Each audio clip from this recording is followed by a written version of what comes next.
Já coloquei. Obrigado. Boa. Gente, para quem não me conhece, meu nome é Thaís, pode me chamar de Tá, só que fiquem super à vontade. E hoje eu trabalho como PD no time de aplicativo da Nike. E aí eu queria estar trazendo um pouco da minha apresentação, do que eu já fiz. Então, eu sou formada em design gráfico ali na Belas Artes. Já fiz um curso de UX, porque UX é o que eu escolhi da minha carreira. E, recentemente, eu terminei a minha pós em economia comportamental, que é o assunto que eu estou querendo trazer hoje para vocês.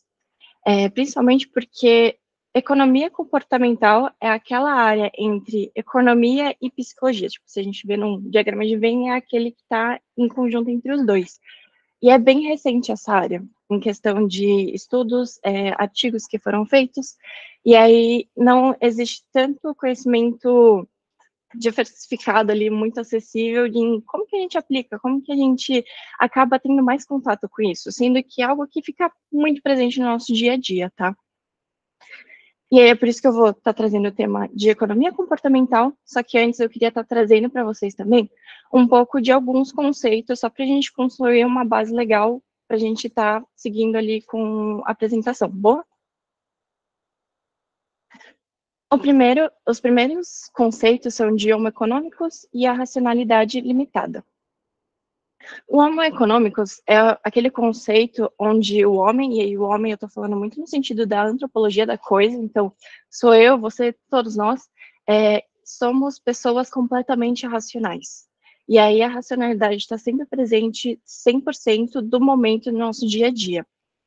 E aí a gente acaba utilizando muito essa racionalidade, principalmente para fazer decisões. E aí, essa decisão e essa racionalidade vem da gente querer, para nós mesmos, aumentar o nosso bem-estar com o menos custo possível. Então, eu trouxe aqui um exemplo para vocês. Onde que você compraria o produto X? Eu tenho aqui dois e-commerces, o e-commerce 1 e o e-commerce 2 vendendo o mesmo produto. Só que um está vendendo a R$ 500 e o outro a 700. Qual e-commerce vocês comprariam? Muito provavelmente que a maioria de vocês, se não todos, iriam ali para o e-commerce 1, que é onde a gente estaria ali economizando R$ 200. Isso seguiria, essa lógica seguiria para todas as decisões que a gente faz no dia a dia. Já a racionalidade limitada é aquele conceito que se opõe ao primeiro do Homo econômicos. Então, é muito engraçado como a gente vê em todos os estudos que, diferente, por exemplo, da física, que é lei, sempre acontece, quando a gente olha na psicologia, principalmente, existe conceitos que dizem algo e depois a gente tem a oposição daquele. Então, a racionalidade limitada é muito sobre a pessoa, o homem, eu, você, todos nós, a gente continua sendo seres racionais. Só que isso é muito limitado pelo contexto que a gente tem. Então, eu trouxe aqui esse exemplo. Tem imagens de uma pessoa querendo fazer a travessia ali da rua. E aí ela tem a decisão de quero atravessar, esse é o objetivo dela. Só que, pelo contexto que ela tem ali em volta, não necessariamente é a melhor decisão de todas estar fazendo aquilo naquele momento. Por quê? Porque a gente vê, por exemplo, ela está usando ali os fones. Então, se ela está ouvindo alguma coisa, ela já não consegue ouvir coisas que estão em volta dela. O que está no fone fica muito no foco. A mesma coisa para a visão. No celular dela, se tem alguma coisa que ela está olhando, que está distraindo ela não consegue ter a visão 100% do carro que está vindo e está em movimento.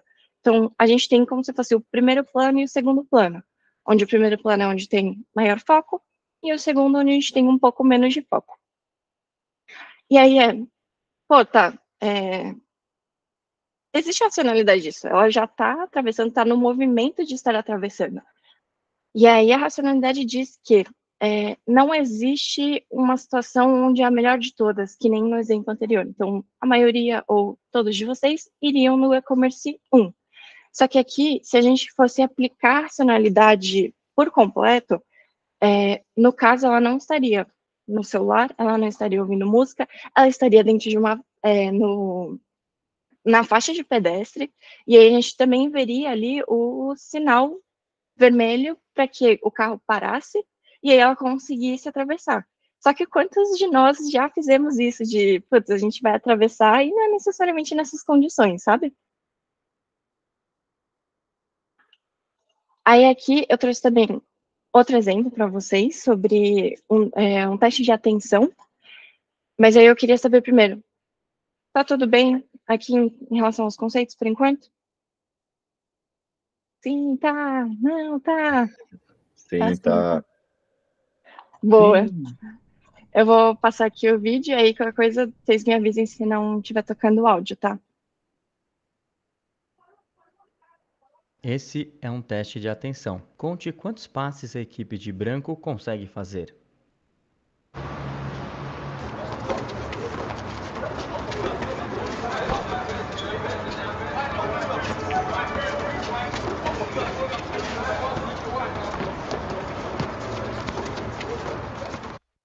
A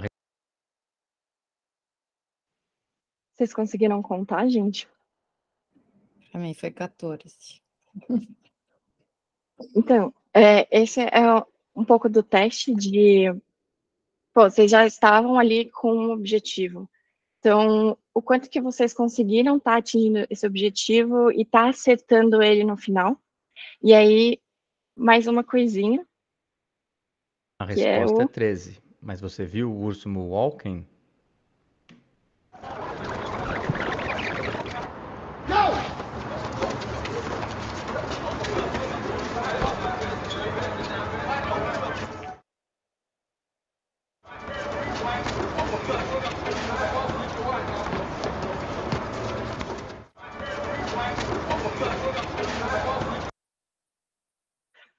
Então, foi um teste duplo ali com vocês, gente. Então, tem tanto o quanto que a gente consegue se focar para conseguir ver quantos passos que rolaram, porque esse era o objetivo ali do vídeo que foi instruído para vocês, só que também teve o cenário. Vocês estavam focados dentro daquela tela, só que aí a gente pensa, putz, eu não cheguei a ver o Urso Moonwalk, eu não consegui ver nem que tinha alguém dançando, eu estava vendo ali os jogadores, um em volta do outro, passando com a missão de tentar me confundir, sabe?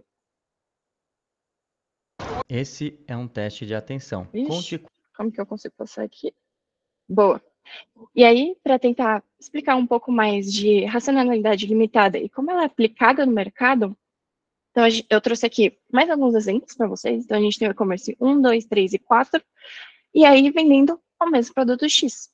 Dentro desses e-commerces, cada um tem o seu preço. Então, o primeiro custa 500, o outro 700, o terceiro 650 e o quarto tem 600. Qual desses e-commerces vocês escolheriam para comprar, realizar a aquisição daquele produto? Provavelmente vocês têm ali alguma resposta, só que aí, se eu adicionar, por exemplo, aqui no e-commerce 1, a gente tem o frete grátis, que você não precisa pagar o frete, só que não aceita cartão, você só pode pagar em dinheiro físico. E você só pode buscar na loja física, por isso que é um frete grátis.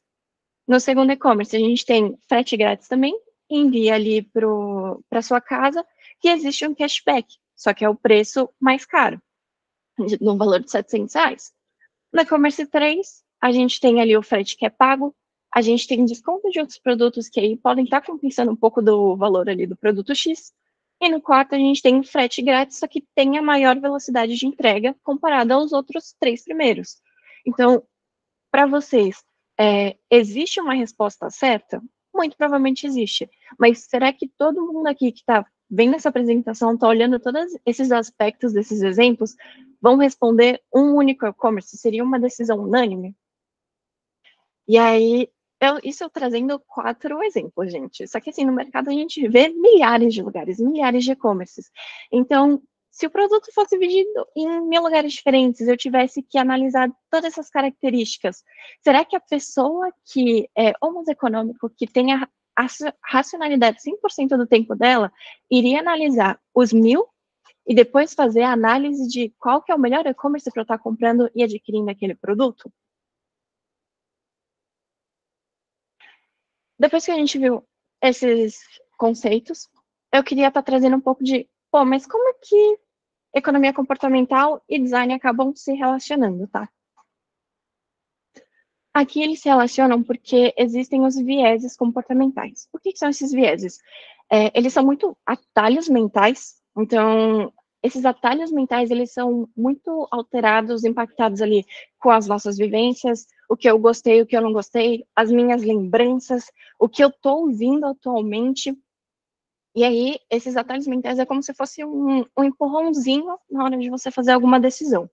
Então, na hora de, ao invés de tu pensar em todas as possibilidades, analisar todos os dados, a sua mente fala, vamos economizar um pouco de energia aqui. E aí dá esse empurrãozinho. É algo bom no sentido de simplificar o trabalho de tomada de decisão, fazer com que a gente gaste menos energia em relação à decisão que a gente vai estar fazendo, só que, por outro lado, não é tão bom no sentido de a gente tá mais aberto a induzir tanto erros quando a gente está tentando criar esses vieses, quanto sofrer esses vieses. E aí, o design de experiência e a economia comportamental se relacionam exatamente nisso, porque imagina que tem uma pessoa que está querendo comprar ali um produto da Nike. Ela vai fazer toda a jornada de compra dela.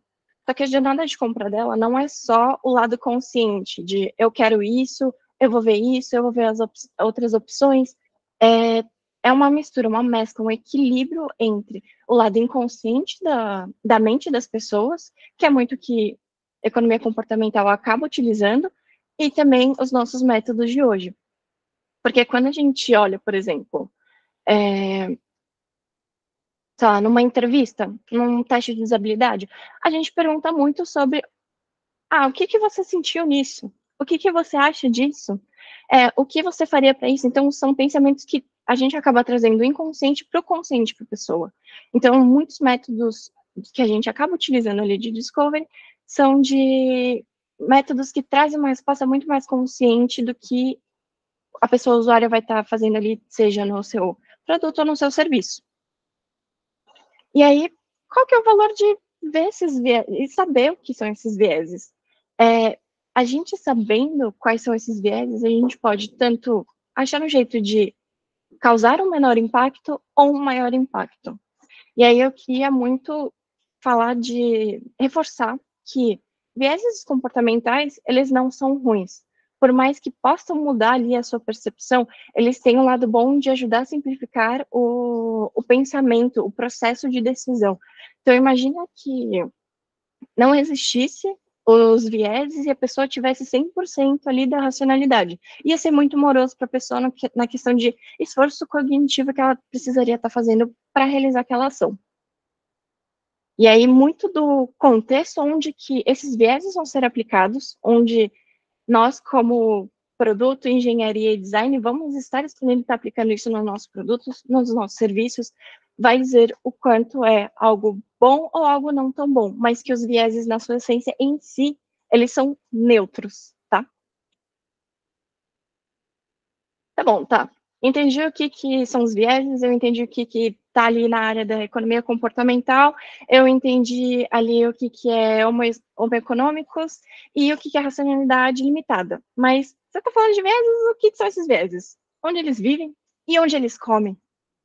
Então, eu trouxe aqui alguns exemplos, tanto para vocês conseguirem identificar, quanto para depois acabar testando ali nos produtos ou serviços que vocês estão construindo, tá? O primeiro é de disponibilidade. Disponibilidade não está muito relacionada ali com o estoque que a gente tem, tá? Disponibilidade é muito de... Imagina que, eu tô com uma roupa, eu vou botar essa roupa para lavar, vou guardar no meu armário, só que no dia seguinte, quando eu for pegar uma roupa nova, quais são as chances de eu pegar a roupa que eu usei mais recentemente do que uma roupa que eu usei há 12 meses atrás? Então, é sempre você pegar o que está mais presente no seu dia a dia. É isso que diz a disponibilidade. Então, eu trouxe alguns outros exemplos de compra. Então, eu tenho um interesse em skincare. Não entendo nada, não sei o que são os compostos, não sei o que são as marcas, mas eu procurei ali no Google uma vez, skincare, e começou a aparecer um monte de propaganda ali no meu Instagram, no meu Facebook, etc. E aí, quando eu tomar a decisão de realmente ir para alguma loja, ir para alguma marca que vende skincare e eu tenho interesse nisso, as chances são maiores quando, por exemplo, eu estou vendo sempre aqui a propaganda da Simp Organic. Então, a marca que eu vou acabar indo, acessando primeiro, ou pelo menos uma das primeiras marcas, vai ser a Simple Organic, por conta da frase que eu acho que explica bastante também, que é só lembrado quem está presente. Então, se você não se faz presente, como que as pessoas vão acabar lembrando de você? E aí, também, para contrabalancear um pouco a disponibilidade não sendo só positivo ou só negativo, que é, imagina que você vai comprar ali na Netshoes, e aí você só ouve, pois está tendo entrega atrasada, entrega atrasada, entrega atrasada. E aí você nunca comprou na Netshoes para falar, ter a experiência disso, mas você teve a experiência de estar ouvindo de outras pessoas. Então, será que eu vou escolher a Netshoes na hora do meu momento de aquisição ali do pedido, ou eu vou procurar outras marcas que possam me entregar antes, ou na data, ou não ter tantos problemas que as pessoas estão falando em relação ao atraso de entrega? O framing, aqui o nosso segundo viés, que é muito dizendo sobre o parafraseamento das informações. O que eu quero dizer? Aqui um exemplo de novo, e-commerce 1 e e-commerce 2 vendendo o mesmo produto, gente. E aí os dois estão vendendo por R$1.000 e aí eu tenho um desconto de R$500. A forma como a gente mostra esse desconto acaba mudando a percepção da pessoa. Aqui, por exemplo, eu não consigo te falar qual que é o que mais vai converter ou o que menos. Isso a gente vai descobrir com os testes. Mas a gente consegue entender que a diferença entre as pessoas que convertem um e convertem outro é o que vai falar se o framing está presente ou não. Então, a gente não é sobre caminhos, melhores soluções aqui, mas sim qual que é o mecanismo que a gente vai estar utilizando para encontrar esse melhor caminho, sabe? E aí, um exemplo um pouco mais pesado, só para conseguir aqui fixar um pouco na mente de vocês, que existem dois trilhos, o trilho A e o trilho B. E aí, em cada trilho tem 5 pessoas. Então, 5 no A, 5 no B. E você está no controle de decidir onde que o trem, que está sem freio, vai acabar passando. Então, você decide o caminho A ou o caminho B para o trem acabar passando. E aí, você não consegue avisar as pessoas, você não consegue controlar nada do trem, a não ser o caminho que ele vai estar seguindo. E aí, você prefere salvar? Quem são as 5 pessoas que você quer salvar? Ou é diferente o modo que você vai receber a informação quando eu pergunto quais são as 5 pessoas que você prefere que morram? Porque vai ser um acidente. O trem, ele vai acabar atingindo essas pessoas e pelo menos ter ali algum acidente. Então, quando a gente tem esses conceitos de salvar e morrer, um é positivo, o outro é mais negativo. Só que no final do cenário, é a mesma coisa. Você decidindo 5 pessoas vão acabar tendo acidente, morrendo, e 5 vão ser salvas. Se eu perguntar do outro jeito, vai ter a mesma coisa, sabe? Então, é muito do parafraseamento de como a gente está trazendo essas informações. Manda aí, João. Tá. Primeiro que eu tô meio frustrado, que todas as dúvidas que eu vou levantar se responde um segundo depois, tá? Mas, só para entender, esse viés, framing por si só, ele não é, cara, como é que eu vou explicar? Ele não é bom ou ruim, né? Ele existe. Sendo que não é algo que a gente tiraria, por exemplo, do app da Nike. É importante ter o framing disso e a gente só vai saber como manipular o conteúdo através de experimentações, né? As validações e tal. É isso? Exato. O que a gente pode estar mapeando aqui é se existe a presença do impacto do framing ou não. E não medir isso daqui é um impacto positivo ou um impacto negativo. Até porque nos estudos que a gente acaba realizando em economia comportamental, tem muitas variáveis, gente. Vocês não têm noção de quantas variáveis. Então, um mesmo experimento funcionando, a gente vê que tem ali a presença daquele impacto em um grupo de pessoas, no segundo grupo, que não tem as pessoas do grupo A e vão para o grupo B, eles podem ter resultados diferentes. Por isso que é muito importante a gente estar testando. É muito importante a gente entender com muita clareza o que a gente está querendo fazer, o que a gente está querendo mudar, do porquê e qual que é o impacto que a gente está querendo medir, se existe ou não. Então, são meio que duas análises que a gente vai estar fazendo. Um, existe o framing ou não? E dois, o quanto que é algo que a gente está querendo seguir com aquele framing. Boa? Ok. Consegui responder? Certinho, perfeito. Obrigado. Boa. Seguindo aqui, tem uma heurística de aversão à perda. A aversão à perda, a gente tem muitas outras ramificações, eu acho que eu trouxe aqui a mais importante, e aí vocês vão conseguir estar vendo no seu dia a dia exemplos parecidos, mas que todos vieram dessa parte de aversão à perda, tá? A aversão à perda diz que as perdas acabam parecendo muito maiores do que os ganhos. E aí é muito por exemplo, nesse exemplo aqui do aplicativo da Nike. Quando a gente tem as tags de últimas unidades, a gente pode falar que pode ser aplicada ali a versão à perda no sentido de a pessoa que está vendo essa informação, ela não quer perder a chance de ter aquele produto. Então, se eu não quero perder a chance de perder aquele produto, eu estou incentivando a compra. E aí, não só últimas unidades, mas tudo que tem, aliás, estoque baixo, coisas que criam aquele sentimento de urgência, podem estar também sendo um método ali de aversão à perda. E outros pensamentos. Então, pode ser que não esteja, não tenha ali a tag, só que mais embaixo, quando a gente tem ali a numeração dos produtos. Eu uso 39, mas não tem 39 no estoque. Tenho 38 e tenho 40. E aí eu quero muito aquele produto. Eu já perdi, mas eu posso ter a chance de não perder aquele produto. Testando se funciona o tamanho 39, aliás, o tamanho 38 ou o tamanho 40 para eu estar usando no meu dia a dia. Que é uma aposta, sim, da pessoa que está comprando, adquirindo aquele produto, mas é um dos pensamentos que podem estar acontecendo nesse momento. Aqui também um pouco da vertente da aversão à perda, que é a dor do pagamento. O que acontece com a dor do pagamento? Quando a pessoa, na hora de pagar aquele produto, sente uma dor mais intensa, dependendo de alguns aspectos. Então, aqui diz que quando eu tenho R$500 nas minhas mãos, eu vou numa loja e aí eu vou comprar um produto de R$500. Eu sinto muito mais dor de estar pagando R$500 um produto com dinheiro do que eu sentiria com o cartão de crédito.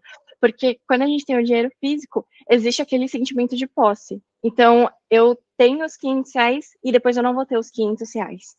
Aí, com o cartão, eu tenho um cartão e aí eu vou voltar com o meu cartão. Então, eu nem sinto a dor de estar perdendo aquele dinheiro. E aí, como que a gente consegue acabar combatendo ali um pouco essa dor do pagamento? É a parte no checkout, que a gente tem os processos tanto em loja física, quanto ali no aplicativo, no site ou em outros produtos, a gente tem um checkout com menos fricções. Ter pagamentos por meios digitais. A gente está criando valor nos nossos produtos que são maiores do que o preço que a pessoa está pagando. Então, vale muito aquela discussão entre o que é o valor que eu vejo naquele produto e o preço que eu estou pagando. É um dos motivos de, por exemplo, a Nike conseguir estar vendendo produtos de R$1.000, como são os sneakers, e as pessoas continuarem comprando, e não só isso, estarem reclamando ali sei lá, nas redes sociais que, tem pouco estoque. Tipo, como tem pouco estoque para um produto tão caro? É porque o valor está muito a mais do que o preço que eu estou pagando. Aqui a gente tem um pouco do efeito manada, e aí o efeito manada sabe aquele cenário onde você vê uma fila e tu já tá entrando naquela fila, não sabe nem para quê, não sabe o que é, não sabe para onde dá, mas a gente tá entrando na fila do mesmo jeito. Então, é esse o comportamento de a gente acabar não tomando decisões por nós mesmos, então a pessoa, o indivíduo, tá fazendo essa decisão, mas sim tá fazendo as decisões comparado com o que outros estão fazendo também. Eu trouxe um exemplo aqui da Centauro, que é, por exemplo, não sei se vocês conseguem ver aqui no slide, mas está aqui destacado, 24 querem. Ou se a gente colocar 100%, 100 pessoas estão olhando esse produto. Então, quanto mais a gente está trazendo a atenção de outras pessoas para aquele produto, maior o valor daquele produto está sendo para quem está percebendo essa informação. Então, se imagina ali numa rua cheia de restaurantes. Existem restaurantes que estão vazios e existem restaurantes que estão cheios. Muito provavelmente a sua percepção vai ser: os restaurantes que estão cheios têm uma maior qualidade, seja da comida ou do serviço que está sendo oferecido ali. Quando necessariamente não é isso que acontece. Pode ser que, alguns restaurantes acabam enchendo muito mais tarde por conta do público que eles estão atendendo ali. Aqui a gente tem o viés da ancoragem. Manda aí, João. Cara, posso. Só observação, não sei se está certo, mas esse efeito de manada também acho que bate muito na versão à perda, né? Que, tipo, cara, se tem 100 pessoas que estão querendo, talvez eu não tenha a possibilidade de pegar isso, né? Então, acho que isso também ajuda a gente a pensar em como que a gente pode utilizar os dois ao mesmo tempo nos canais de venda, né? Pelo menos. Sim, nesse exemplo a gente acaba trazendo um pouco de aversão à perda e também a parte da manada. Mas é muito sobre o comportamento de um indivíduo em relação a um público, ali, uma massa de pessoas, tá? Ok. Então, outro exemplo que eu posso estar trazendo para vocês. Lá nos Estados Unidos, a galera fala assim: o mundo está acabando, eu vou no supermercado e encher ali de estoque os meus armários da minha casa. E aí, por mais que outras pessoas não necessariamente acreditem que o mundo está acabando, elas vão ter um aumento ali na quantidade de itens, o preço que elas estão pagando por compra, por estar observando o carrinho cheio das outras pessoas. Então, é algo inconsciente que não necessariamente a gente sabe o propósito daquilo, mas as pessoas acabam imitando aquele comportamento também. Não, se um está fazendo A, o outro vai fazer A, mas se um está fazendo A tendência do B é que chegue muito mais próximo de A do que em condições normais de temperatura e pressão estariam acontecendo. Boa? Eu vou continuar aqui com a ancoragem. Ancoragem é outro que aparece bastante em e-commerces, principalmente quando a gente vai mostrar ali algum produto em promoção. E aí, como que essa ancoragem funciona? É quando eu pego a minha informação original ali, que eu já tenho credibilidade, eu acredito, e aí acabar puxando para o outro. Então, por exemplo, aqui a gente tem a promoção do tênis que está R$299,99. Se a gente colocasse uma PDP que só tem esse valor, vai ser um resultado de conversão provavelmente diferente de, por exemplo, quando eu tenho ali 449 e foi para 299, porque a minha informação original, no primeiro caso, vai ser 299 e a segunda vai ser 449. Então, eu estou pegando uma base e fazendo um comparativo com a nova informação que eu tenho. Isso também pode acontecer não só com preços, mas, por exemplo, em novembro já um conhecimento até que geral, tá? Eu não vou falar que todo mundo sabe, não quero fazer muitas suposições aqui, que é Black Friday. Black Friday acontece em novembro. Em Black Friday, muitos produtos vão estar em descontos, vão ter mais promoções, e é um período que é conhecido por isso. Então, a gente pode ver, dentro das nossas vendas, que, por exemplo, em outubro, acabe tendo uma diminuição de vendas comparada aos outros meses que antecedem outubro e novembro. Por quê? Porque inconscientemente eu posso estar pensando, se vai ter, eu preciso comprar alguma coisa, só que eu estou há menos de um mês, ou eu estou um mês ali de uma época que tem bastante descontos, para mim não vale a pena comprar agora, eu vou comprar na Black Friday. Então eu vou deixar de comprar as coisas que eu preciso no momento presente para comprar ali no futuro. Aqui, confirmação. Manda aí, Nara. Não, eu vejo isso também quando as pessoas já conhecem também quando há trocas de estoque, né? Tipo, por exemplo, troca de estação. E aí fica assim, eu vou deixar para comprar tal coisa quando for trocar uma estação, assim, sei lá, roupa de inverno eu deixo para comprar no verão, porque eu sei que vai estar mais barato, sabe? Acontece isso, ou tipo,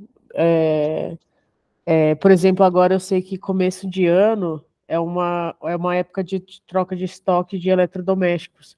E essas coisas costumam ser mais baratas. E aí pessoas costumam também comprar, monitorar preços desse tipo de utensílios para comprar esses tipos de produtos nessas épocas, né? Ficar acompanhando essas movimentações do varejo. Bom, eu concordo contigo. Eu só tomaria um pouco de cuidado, por exemplo, quando a gente vai falar de mudanças de coleção, lançamento de produtos que são mais específicos de alguma marca. Então, Aham. quando eu falo, por exemplo, putz, eu tô com um tênis na versão 3 dele. E aí eu comprei, só que aí acabou de lançar a versão 4. E aí eu vou trocar para ter a versão mais nova. Isso já é um pensamento muito mais consciente da pessoa do que inconsciente, tá? Sim. E aí a gente não veria tanto o efeito ali da ancoragem tendo impacto ali dentro, Pode ser. na mente da pessoa, tá? Sim. Show. Boa. Aqui, na parte de confirmação, eu trouxe um exemplo aqui da CSAT do site, então, eu sim, o Wallace, é isso. Que eu trouxe um pouco das respostas, então a pessoa acaba dando a nota e dando um comentário ali sobre o que achou da experiência dentro do site. E aí a confirmação diz que se eu acredito em uma coisa, eu vou estar acreditando em outras coisas, porque eu acredito nessa primeira coisa, tá? E acontece muito nessa site da Nike, nas respostas, que é, por exemplo, a gente pergunta como que foi a experiência, o que que achou ali da plataforma, e as pessoas acabam achando que a plataforma é muito boa, porque eles gostam, as pessoas gostam, amam muito a marca. Então, esse valor positivo em relação à marca acaba se transferindo ali para a plataforma também. Outro exemplo de viés de confirmação. Imagina que, assim, tem um time 1, 2, 3 e está fazendo desenvolvimento da funcionalidade X. No planejamento, essa funcionalidade estava ali com toda a parte de discovery, a gente teve todas as validações, e aí deu que foi um resultado de 345 mil eventos disparados ali no GA. E aí é o que as pessoas acabam acreditando, tipo, 345, nossa, eu já estava desenvolvendo uma funcionalidade que eu acho que ia ser foda pra caramba. E aí eu vejo que 345 mil é um número grande, então é o que comprova meu pensamento de que aquela funcionalidade era super foda. Só que quando a gente vai olhar um pouco mais a fundo, essa funcionalidade equivale a 3% da base inteira. Então, 3% da base inteira é um resultado que a gente está querendo estar trazendo, algo que vai ajudar essa funcionalidade X a ser categorizada como algo foda ou não, ou algo que a gente precisa ainda estar trazendo maiores evoluções e entender do porquê que só 3% está utilizando ali essa funcionalidade. E aí, trazendo um pouco para a research, que existem alguns métodos que a gente acaba utilizando, seja em entrevistas, em testes de habilidade, ou até em formulários online mesmo. Que aí a gente faz algumas perguntas para a pessoa, e aí a pessoa entrevistada, ela não responde o que é certo para ela. Então, ela acaba tentando adivinhar o que é certo para a gente e fazer aquele papel de people pleasing. Então, eu quero achar a resposta certa. O que eu acho que é a resposta certa para mim não necessariamente é para outra pessoa. E aí eu tento responder para outra pessoa que está me fazendo aquela pergunta. Por isso que para a gente não faz tanto sentido fazer algumas perguntas, por exemplo, eu sou a pessoa representante aqui de Nike, eu quero fazer algumas perguntas para você. Tu gosta dos nossos produtos? Você gosta da nossa plataforma? Porque é uma pergunta que vai inclinar a pessoa a falar assim, sim, eu gosto muito da sua plataforma. A não ser que seja um ponto de dor muito alto em relação à plataforma ou aos produtos, as chances são, a pessoa não vai estar trazendo as coisas que a gente precisa, as informações qualitativas necessárias para a gente estar realizando aquele estudo. Agora trazendo um complemento, tá? Quando eu trabalhava no Grupo Soma, né, Animale, Farm e tal, a gente tinha isso de uma maneira ruim, né? Às vezes, porque eram marcas muito públicas aqui no Rio, né? Muito fortes. E quando dava alguma merda, tipo, puta, descobriram trabalho escravo num fornecedor da Animale e isso veio a público. Cara, caía muito as notas do app e do site e críticas subiam justamente porque é uma merda porque é Animale, sacou? Então, teve isso com a Farm também, e é muito interessante você ver esse outro lado também. Acontece. Somente marca visível, assim, que nem a Uhum. gente. Boa. E, assim, não é só, de novo, vieses são neutros, como a gente aplica, que é o que vai dizer se é algo positivo ou negativo. Então, tem ali um exemplo bom, que as pessoas do aplicativo podem dar nota tanto nas lojas quanto na CSAT. E aí, a gente vê essa diminuição de nota faz com que a gente consiga entender, putz, tem algum problema ali. A gente consegue ter maior velocidade para estar entendendo o que está acontecendo e como a gente vai resolver aquilo para não ser mais um problema ali para a pessoa usuária. Aqui eu trouxe o viés de autoridade, e viés de autoridade é sobre a gente valorizar as opiniões, as falas, os conhecimentos de pessoas especialistas, mesmo que acabe contrariando um pouco a nossa própria. Então, eu vou estar trazendo aqui o exemplo de: eu não conheço essa marca, mas eu tenho amigos, eu tenho familiares, eu tenho conhecidos que compraram dessa marca. Então, pelo fato deles estarem me trazendo um feedback positivo, alguma indicação dos produtos daquela marca, eu me sinto mais inclinado, mais seguro para estar fazendo a aquisição daquele produto. Ou até o poder da marca. Aqui eu trouxe um exemplo, eu não sei se vocês já viram aqueles memes de quando a camiseta é branca e aí ela é lisa, não tem nada de logo, ela custa R$20. Mas quando eu tenho o logo ali da Nike, eu acabo pagando R$300 pela mesma camiseta, por conta do logo. Então, é um funcionamento parecido com isso, tá? E aí, até outro exemplo para vocês, eu não sei se ainda fazem isso, mas quando você vai em lojas para ver colchão, e aí as pessoas estavam vestidas com aquele avental para parecer que são da área da saúde, eu sei o que é melhor para o seu sono, para a posição que você está dormindo, para a tua coluna e não sei o que lá, sendo que são pessoas vendedoras, cara. Tipo, elas não fizeram ali medicina para conseguir te dizer, ter todos os estudos, todo baseamento ali, o conhecimento para te falar o que é melhor para o teu sono, o que é melhor ali para tua coluna, etc, tá? Aqui, viagem retrospectiva. Retrospectiva é muito sobre um acontecimento que rolou e aí ter uma chance de incidência, sendo que não existe nenhuma informação que possa estar sugerindo que vai acontecer de novo. Gente, só um disclaimer que isso daqui é um gráfico basicão, procurando ali no escrevendo Google Analytics, não são dados ali tanto da Nike quanto da Centauro, tá? E aí, no exemplo, a gente tem, por exemplo, a gente vê o pico de vendas na primeira semana de março. E aí o time de marketing fala, vamos colocar todo o nosso investimento ali de marketing na primeira semana de março. Porque se a gente viu o pico no ano passado, as chances são da gente otimizar o que a gente está investindo e ter um maior resultado na primeira semana.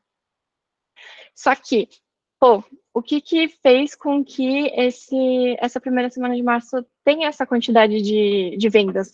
Se não existe um racional por trás, a gente não consegue mimificar a mesma situação para quando as pessoas de marketing estão fazendo esse planejamento.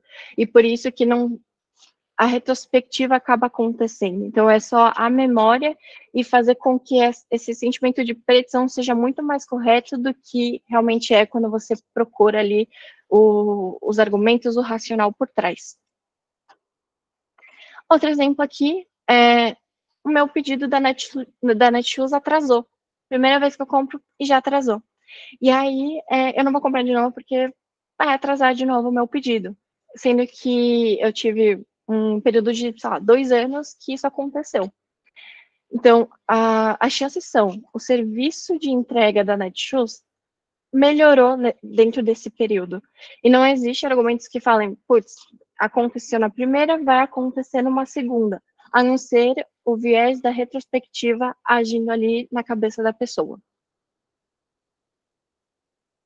Aqui um pouco de contabilidade mental. Contabilidade mental é muito sobre as caixinhas mentais, onde a gente acaba colocando o nosso dinheiro. Então, eu vou dar um exemplo de: eu recebo R$2.000 de salário por mês. Desses R$ 2.000, R$ 400 são para o aluguel. Só que eu não gastei ainda esse dinheiro, esses R$ 400. Só que eu já deixei separado dentro dessa caixinha, porque eu sei que eu vou gastar com o aluguel. Isso é muito bom para as pessoas, porque ajuda muito na organização financeira delas. Só que existem alguns jeitos que não é tão positivo. Então, por exemplo, imagina, eu comprei um carro ou uma casa, e eu estou pegando um financiamento para isso, eu não paguei à vista. E aí eu tenho um dinheiro que está investido, ou eu tenho dinheiro ali na minha conta. Por que eu não uso esse dinheiro da minha conta, esse dinheiro que está investido, para pagar a minha dívida? É porque eu estou separando mentalmente aquele dinheiro para outra coisa, saca? Então, isso acaba impedindo de fazer algumas decisões que podem fazer mais sentido para a pessoa financeiramente. E aí, uma reflexão que eu trago para vocês. Imagina que tem uma pessoa que tá com R$ 2.000 no bolso, que ganha ali de salário. A gente tem um tênis de R$ 1.000 vendendo, e a pessoa que tem o salário de 2.000 quer comprar aquele tênis. De onde qual caixinha mental que ela vai estar tirando esse dinheiro? E se ela vai, qual que é o poder da caixinha mental da Nike para aquele tênis, saca? Então, será que eu vou acabar tirando sei lá, do lazer? Será que, putz, eu vou acabar realmente pegando dos próximos dinheiros que eu vou estar recebendo? Será que eu vou tirar de alguma necessidade que eu tenho hoje para estar pagando esse tênis? E aí aqui também, medo de arrependimento. Então, medo de arrependimento diz uma aversão às falhas. Falhas, erros, as decisões erradas que as pessoas podem estar fazendo. Então, aqui um exemplo. A gente colocou em produção uma funcionalidade após 768 horas de desenvolvimento, sendo que no planejamento inicial eram 10 horas. Então, por que a pessoa que estava insistindo tanto, que no início era 10 horas, acabou com 768 horas no final ali, marcados de tempo do time alocados para essa funcionalidade? Ou, por exemplo, colocamos funcionalidade ABCD ali em produção, só que ela tem uma baixa aderência. E ao invés da pessoa chegar a fazer a análise do porquê que tem baixa aderência, criar hipóteses, tá entendendo o que deu errado, o que não deu errado, porque não é só 100% falhou, 100% sucesso. Não, existem coisas, processos que a gente pode estar dividindo ali com outras pessoas para conhecimento, para estar ensinando outras pessoas para que elas não cometam os mesmos erros do que a gente. E o medo do arrependimento age muito nisso, do quanto que eu não vou falar nada, eu sei que eu falhei, eu sei que eu não consegui estar trazendo o resultado que eu queria, mas eu também não vou estar falando do como que eu poderia estar melhorando, o que eu fiz para outras pessoas não precisarem fazer as mesmas coisas. E aqui, por último, gente, é o excesso de confiança. Excesso de confiança é você valorizar muito a sua própria sua própria opinião, caso você tenha esse excesso de confiança, para fazer decisões. E aí, eu trouxe um exemplo. A gente está em 2024. E se a gente for fazer hoje o planejamento de 2025 e falar, vamos vender 500 mil vezes mais em um ano do que o ano de 2024? Faz sentido? Sim, não. E um jeito da gente evitar esse tipo de pensamento é, não falar assim, ó, então, fulano, baixa a bola. Não é sobre isso. A gente não quer diminuir a confiança das pessoas, mas sim tá embasando, porque o excesso de confiança vem muito do sentimento, do emocional da pessoa. E aí a gente diminui isso adicionando ali o racional, a logística por trás, os dados por trás daquilo. Então, pode ser que 500 mil vezes, para a gente, no primeiro momento, seja, isso daqui é bizarro, é uma meta super grande, a gente não consegue estar fazendo isso. Mas, e se a gente tiver 500 mil produtos a mais? Então, tem um aumento ali de estoque. Será que fica mais factível? É um crescimento que a gente já viu em outros anos. Se 2023 para 2024 a gente viu de 100 mil vezes o aumento, 500 mil vezes não parece tão impossível assim. O que a gente vai fazer para alavancar esse aumento de vendas? Será que a gente vai ter um aumento de marketing? A gente vai ter um aumento de pessoas? O que está baseado. Por isso que a estratégia é muito importante para quando a gente define ali quais são os nossos objetivos. E aí é um pouco dos viés que eu queria estar trazendo hoje para vocês. E aí, sintam-se super bem-vindos para estar fazendo perguntas, dando feedback. Eu estou ali no Slack, caso vocês queiram trocar uma ideia. E aí eu só queria dar um resumão aqui, que é: economia comportamental está muito ligada com os inconscientes da pessoa. Não existe vieses positivos ou negativos, eles são neutros. E aí, como a gente vai estar utilizando, como a gente usa isso dentro do nosso dia a dia, a gente faz nossas decisões, cria ali experimentos para outras pessoas estarem interagindo com esse experimento, é onde a gente vai estar entendendo se é algo positivo ou negativo, e que o foco das pessoas não são 100% o tempo todo. Então, por exemplo, eu tô aqui falando há quase 1 hora, gente, mas vocês notaram que eu tô com uma camiseta diferente de quando eu comecei a apresentação? Não. E o João também. Que massa. Então, parabéns, tá? Você arrasou, arrasou. Foi muito, muito bom. Acho que pode até parar de gravar agora, João. É Joel ou é João que está gravando?